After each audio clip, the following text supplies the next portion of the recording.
오늘 본문 말씀 보니까 사도 바울이 로마 감옥에 갇혀 있다가 1차로 풀려났습니다. 그래서 사도 바울은 소아시아 지역을 다니면서 복음을 전하였습니다. 먼저 에베소 지역에 갔었죠. 이 에베소 지역에서 디모데라는 사람을 제자를 만났습니다. 그런데 디모데전서 1장 3절 말씀 보니까 이 디모데를 에베소에 떨어뜨려 놨습니다. 사도 바울은 이제 에베소를 떠나 마게도냐 지방으로 선교 사역을 떠나는데 디모데를 에베소에 남겨놨죠. 그 남겨놓은 이유가 무엇입니까? 디모데전서 1장 3절 말씀 보니까 이 에베소 지역에 이단의 사설, 다른 교훈을 가리키는 잘못된 사람들이 있었기 때문에 그러한 문제를 해결하기 위해서 디모데를 에베소 교회에 남겨놨습니다. 이 디모데가 에베소 교회에서 목회를 하게 된 것이죠. 그런데 디모데전서 1장 4절 말씀 보니까 이 에베소 교회에 있는 이단을 쫓는 잘못된 사람들은 믿음 안에서 하나님의 경륜을 이루기보다는 오히려 사단 마귀의 종이 돼가지고 어둠의 일을 하고 있다는 거예요. 디모데전서 1장 4절 말씀 보니까 하나님의 경륜을 이룸보다 변론을 내는 거라 그랬죠. 이 변론이라는 것은 아주 기기묘묘하게 얼마나 말을 잘하는지 사람의 말을 만들어내가지고 하나님의 경륜을 이루지 못하고 오히려 구속 경륜을 방해하고 있다. 이렇게 사도 바울이 말씀하고 있습니다. 그러면서 사도 바울은 에베소 교회 사람들에게 이 디모데를 통해서 교회가 무엇이냐, 올바른 교회관이 무엇이냐 하는 것을 가르쳐주고 있습니다. 저는 오늘 이 말씀을 통해서 사도 바울이 선포하고 있는 올바른 교회는 무엇인가, 교회관이 무엇인가 하는 문제를 같이 살펴보도록 하겠습니다. 첫 번째로 교회는 하나님의 집입니다. 교회는 하나님의 집이에요. 디모데전서 3장 15절 말씀 보니까 너로 하나님의 집에서 어떻게 행해야 할 것을 내가 알려주기를 원한다. 그러면서 이 집은 살아계신 하나님의 교회요 라고 말씀하고 있죠. 교회가 하나님의 집이라는 거죠. 여기 집이라는 단어는 헬라어로 오이코스라는 단어예요. 오이코스. 이 오이코스는 건물로서의 집을 가리키기도 하지만 또한 오이코스는 가족으로 이루어진 가정, 이 가족을 가리키는 표현입니다. 디모데전서 전체에 오늘 본문 말고 4번 나오죠. 디모데전서 3장 4절과 5절에 나오죠. 또 디모데전서 3장 12절에 나옵니다. 디모데전서 5장 4절에 나오죠. 이렇게 4군데 나오는데 4군데 경우를 다 보니까 건물로서의 집보다는 가족으로 구성되어 있는 가정, 이 가정을 가리킬 때 사용되고 있습니다. 그러므로 교회는 하나님의 가정이요 하나님의 가족이라고 말씀하고 있는 거죠. 교회가 하나님의 가정이라는 것은 무슨 뜻일까요? 첫 번째로 하나님께서 성도들의 아버지가 되십니다. 하나님께서 성도들의 아버지가 되신다는 의미입니다. 우리 가정에도 아버지가 있잖아요. 그런 것처럼 교회가 하나님의 가정이라면 교회에는 살아계신 아버지가 하나님이 계시다는 거죠. 고린도후서 6장 18절 말씀 보세요. 주님께서 말씀하십니다. 나는 너희에게 아버지가 되고 너희들은 내 자녀가 되리라. 전능하신 주님의 말씀이라고 고린도후서 6장 18절에서 말씀하고 있습니다.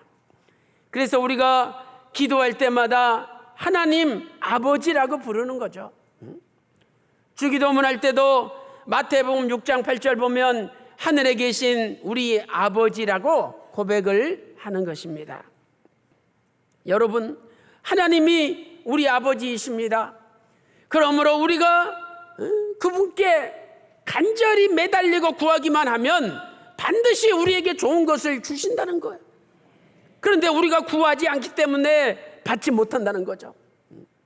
마태복음 7장 7절에 구하라 그리하면 주실 것이요 찾으라 찾을 것이요 두드리라 그리하면 열릴 것이라 말씀하고 있습니다. 사랑하는 성도 여러분, 오늘 또 하나님께서 우리의 영원한 아버지가 되심을 믿으시고 아버지 앞에 간절히 구하고 매달리고 기도함으로 여러분이 필요한 모든 좋은 것을 실제로 받아 누리는 저와 여러분 되시기를 주님의 이름으로 축원합니다. 두 번째로, 살아계신 하나님이 계시는 곳입니다. 하나님의 가정은 살아계신 하나님이 계시는 곳이에요. 디모데전서 3장 15절에 이 집은 살아계신 하나님의 교회요라고 말씀하고 있죠. 하나님은 죽은 하나님이 아니라 살아계신 하나님입니다. 우리의 아버지는 죽은 아버지가 아니라 살아계신 아버지입니다. 지금 사도 바울은 이 집, 이 교회는 죽은 자의 교회가 아니라 살아계신 하나님의 교회라고 분명히 선포하고 있습니다. 로마서 14장 9절 말씀 보세요. 이를 위하여 예수 그리스도께서 죽었다가 다시 살으셨으니 곧 죽은 자와 산 자의 주가 되려 하심이니라, 이렇게 말씀하고 있죠. 예수님께서 십자가에서 양손 양발이 못이 박히시고 머리에 가시멜관을 쓰시고 온몸에 채찍에 맞으시고 픽토성이가 되셔서 분명히 죽으셨습니다. 그런데 예수님께서는 사망 권세를 깨뜨리시고 3일 만에 부활하셨죠.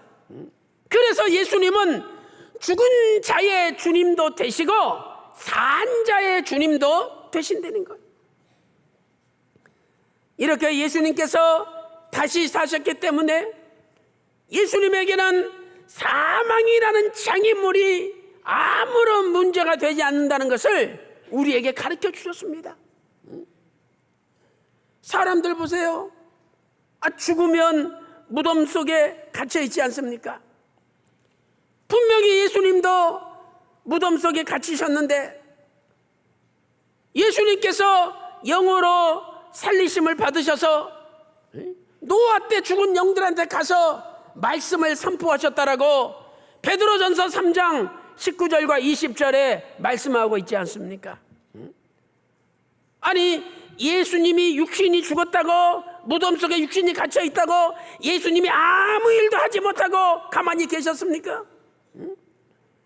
노아 때 죽은 영들에게 가셔서 하나님의 살아계신 말씀을 선포했다라고 베드로전서 3장 19절 20절에 분명히 말씀하고 있습니다.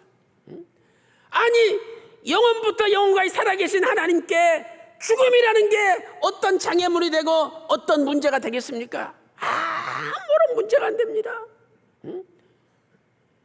우리 인간들한테는 문제가 되죠. 그래서 고민하고 걱정합니다. 아니, 하나님이 아무런 문제가 되지 않는데 뭘 걱정하십니까? 예수님 보세요. 제자들이, 여자들이 예수님 십자가에서 죽었다고 얼마나 눈물을 흘리고 얼마나 이 마음이 괴로웠습니까?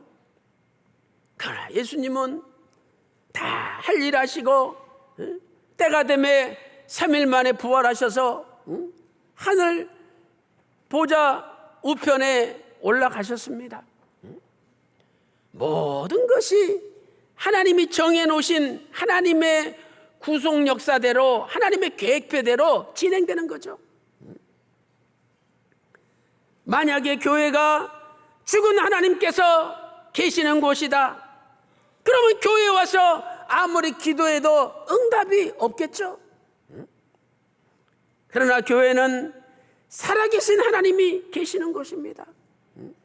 그래서 교회에서 기도하면 하나님의 눈과 하나님의 귀와 하나님의 이름이 머물러 있기 때문에 반드시 하나님께서 응답해 주시는 거죠. 그래서 사도 바울은 루스드라에서 전도하면서 사도행전 14장 15절에 살아계신 하나님 앞에 돌아오라, 살아계신 하나님께 돌아오라고 사도행전 14장 15절에 선포하였습니다. 또 요한계시록 10장 6절 말씀 보니까 하나님께서는 세세토록 살아계신 하나님이라고 선포하고 있습니다.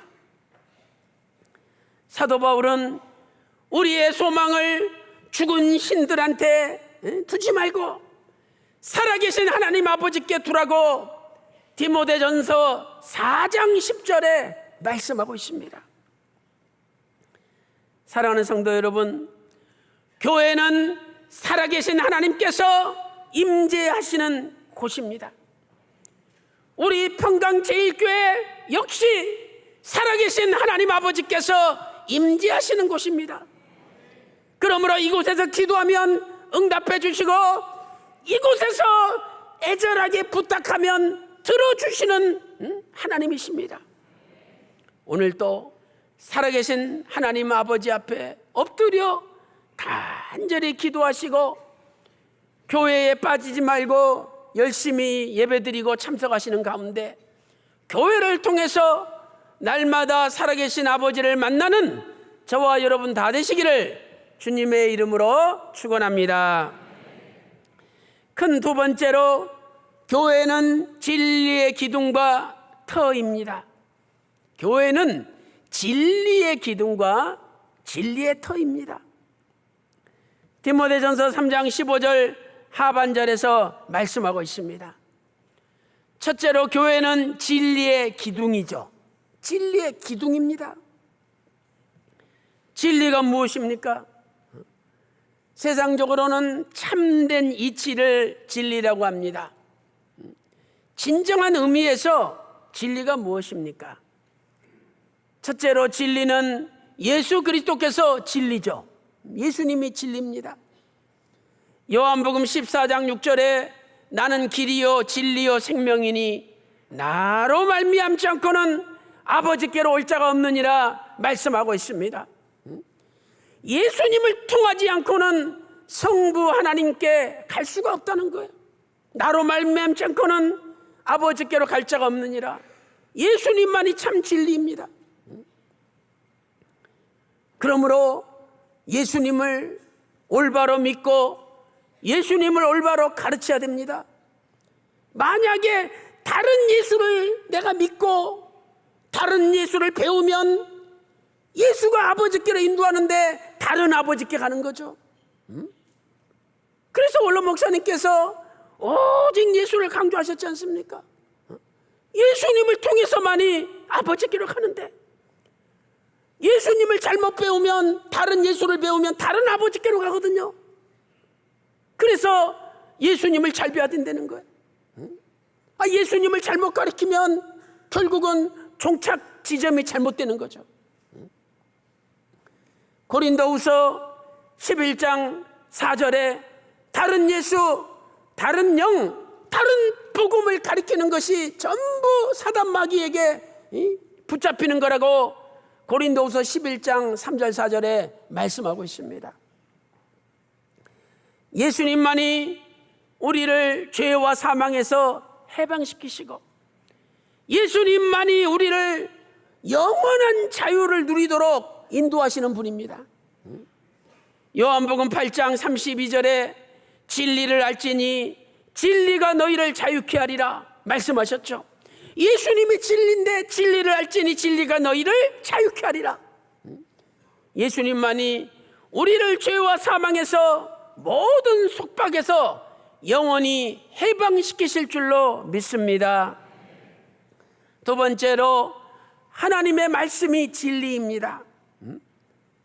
그 세상의 학문, 학식 아무리 깊고 거창하다 할지라도 세상의 학문은 참다운 진리가 아닙니다.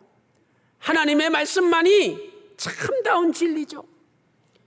요한복음 17장 17절 말씀 보니까 진리로 저희를 거룩하게 하옵소서, 아버지의 말씀은 진리니이다. 요한복음 17장 17절에 말씀하고 있습니다. 아버지 말씀이 진리예요. 그리고 그 진리가 우리를 자유케 하는 거죠. 성경 66권 하나님의 말씀이 진리인 것입니다. 건축물을 보세요. 기둥이 건물을 떠받들고 있습니다. 마찬가지로 교회는 하나님의 말씀을 떠받들고 있는 곳입니다. 교회는 하나님 말씀을 받들어야 되는 곳이에요. 교회는 진리의 기둥이에요. 진리의 기둥. 진리가 아버지 말씀 아닙니까? 그래서 교회는 아버지 말씀을 높이고 아버지 말씀을 떠받드는 곳이 교회가 돼야 됩니다. 오늘도 사람을 높이지 말고 하나님의 말씀을 높이는 저와 여러분이 되시기를 소망합니다. 두 번째로 교회는 진리의 터입니다. 교회는 진리의 터예요. 이 터라는 단어는 헬라어로 헤드라이오마라는 단어죠. 헤드라이오마. 이것은 기초, 토대라는 뜻입니다. 집은 기초 위에 세워지죠. 그러므로 진리는 교회 위에 세워집니다. 교회가 진리의 터니까. 말씀은 교회를 토대로 세워진다는 거예요. 그러므로 교회가 너무너무 중요한 거죠. 하나님의 말씀은 교회를 통하여 선포가 됩니다. 하나님의 말씀이 개인적으로 어떤 개인에게 사적으로 선포되는 것이 아니라 하나님의 말씀은 교회를 통하여 선포가 됩니다. 에베소서 3장 10절 말씀 보세요. 이제 교회로 말미암아 하늘에서 정사와 권세자들에게 하나님의 지혜를, 각종 지혜를 알게 하려 하심이니라. 하나님께서는 하늘의 지혜를 교회를 통해서 선포하신다라고 말씀하고 있습니다. 교회는 말씀의 터전입니다. 말씀은 교회를 통하여 선포가 됩니다. 그러므로 교회를 떠나라, 교회에서 나오라, 이것이 교회를 파괴시키는 어둠의 영의 역사요, 이것이 말씀을 파괴시키는 어둠의 역사입니다. 고린도전서 3장 9절 말씀 보세요. 고린도전서 3장 9절에 너희는 하나님의 밭이요 하나님의 집이니라. 우리 성도가 하나님의 밭이고 하나님의 집이래요. 우리가 하나님의 땅입니다. 그러므로 땅이 흔들리면 안 되죠. 땅이 흔들리는데 건물이 가만히 있겠습니까? 교회는 진리의 터예요. 교회가 흔들리면 말씀이 흔들리는 거예요. 그러니까 교회가 흔들리면 안 됩니다. 마태복음 7장 24절 25절에 비가 오고 창수가 나고 바람이 불어도 흔들리지 않고 요동치 않는 집이 있대요. 왜? 반석 위에 세운 집이기 때문에. 오늘 우리가 말씀을 듣고 행하는 신령한 반석이 되어서 예수 그리스도 반석 위에 세워질 때 교회가 흔들리지 않고 여러분의 가정이 흔들리지 않습니다. 고린도전서 15장 58절에 사랑하는 형제들아 견고하며 흔들리지 말며 주의 일에 더욱 힘쓰는 자들이 되라 말씀하고 있습니다. 사랑하는 성도 여러분, 오늘도 믿음에 굳게 서서 말씀에 굳게 서서 교회가 흔들리지 않도록 교회를 지키시는 저와 여러분이 되시기를 소망합니다. 교회는 말씀의 기둥이요 말씀의 터구나.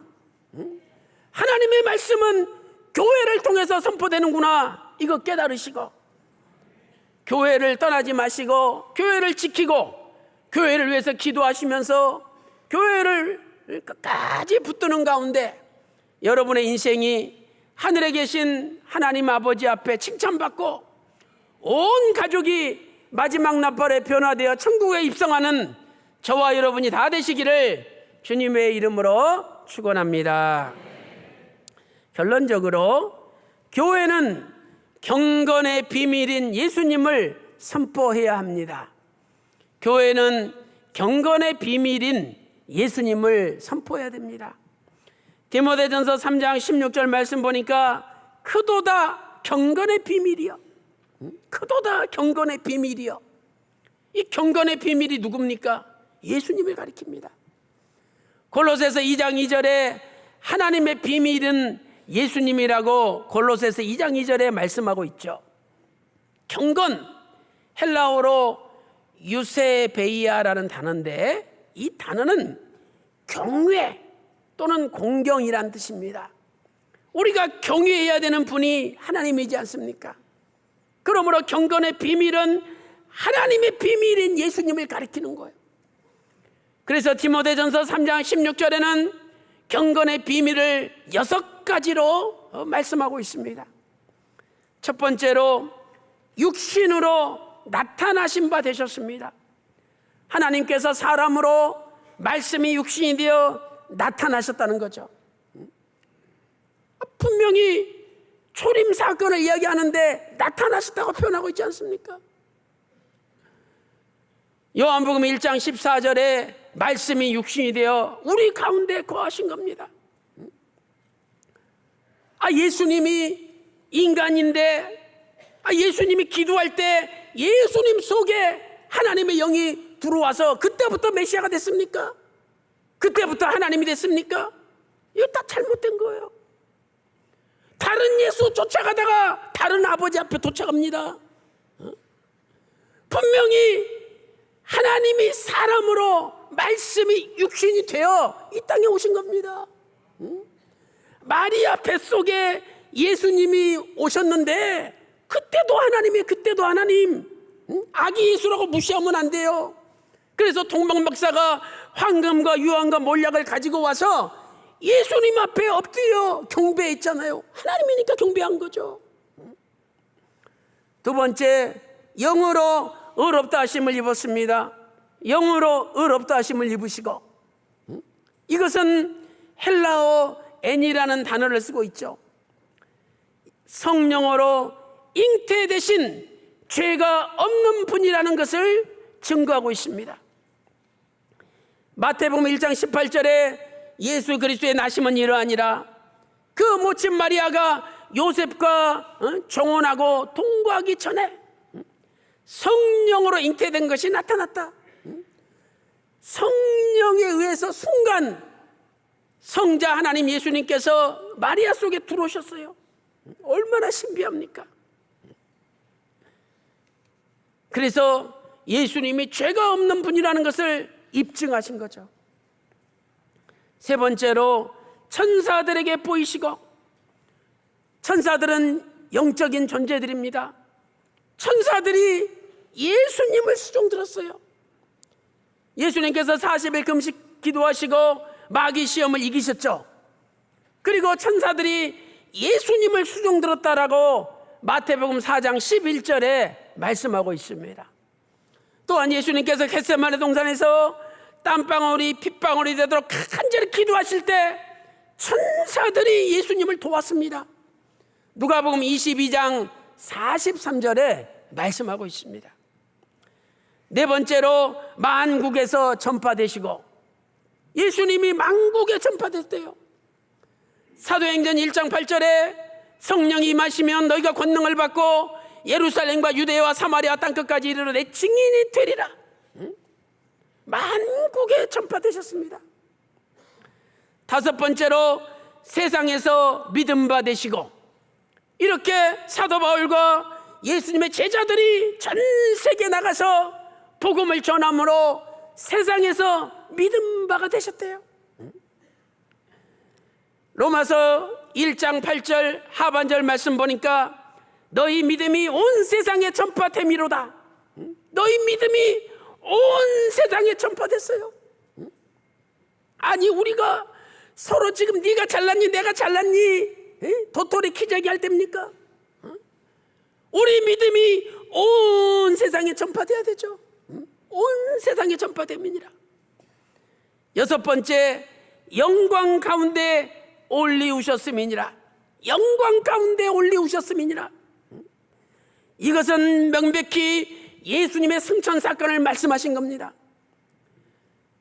마가복음 16장 19절과 누가 24장 51절에 예수님이 축복하시면서 하늘로 올리우셨죠. 자, 그런데 우리는 여기서 중요한 교훈을 발견할 수가 있습니다. 예수님이 승천하시고 그 다음에 만국에 전파되고 온 세상에서 믿음 바가 되셨습니다. 그런데 그 예수님이 영광 받으시는 사건을 여섯 번째 제일 나중에 기록하고 있습니다. 그 이유가 무엇입니까? 예수님이 승천하셨지만 승천하신 다음에 제자들이 생명 바쳐서 온 세상에 나가 복음을 전해서 온 세상에 믿음 받으셨을 때 비로소 예수님의 영광이 제대로 영광을 받으셨다는 거예요. 그렇습니다. 오늘 우리도 예수 그리스도의 십자가의 피 묻은 복음, 이 구속사의 말씀을 만국에 전파하고 온 세상 사람들이 믿도록 전파해야 됩니다. 그때야 비로소 하나님 아버지께서 최종적인 영광을 받으시는 겁니다. 사랑하는 성도 여러분, 이 일을 위해서 하나님께서는 예수님의 몸된 교회를 세워주시고 우리 평강제일교회를 세우셨습니다. 교회는 말씀의 기둥이요 말씀의 터입니다. 교회가 흔들릴 때, 교회를 파괴시킬 때 그것은 곧 말씀을 파괴시키는 겁니다. 그러므로 절대로 교회를 욕하지 마세요. 그딴 놈의 교회 다시는 안 나간다고. 교회가 무슨 그딴 놈입니까? 교회가 예수님의 몸인데, 교회가 말씀의 기둥이요 말씀의 터인데 교회를 욕하는 순간 예수님을 욕하고 교회를 욕하는 순간에 말씀을 욕하는 겁니다. 그러니 그 집안이 잘 될 리가 없는 거죠.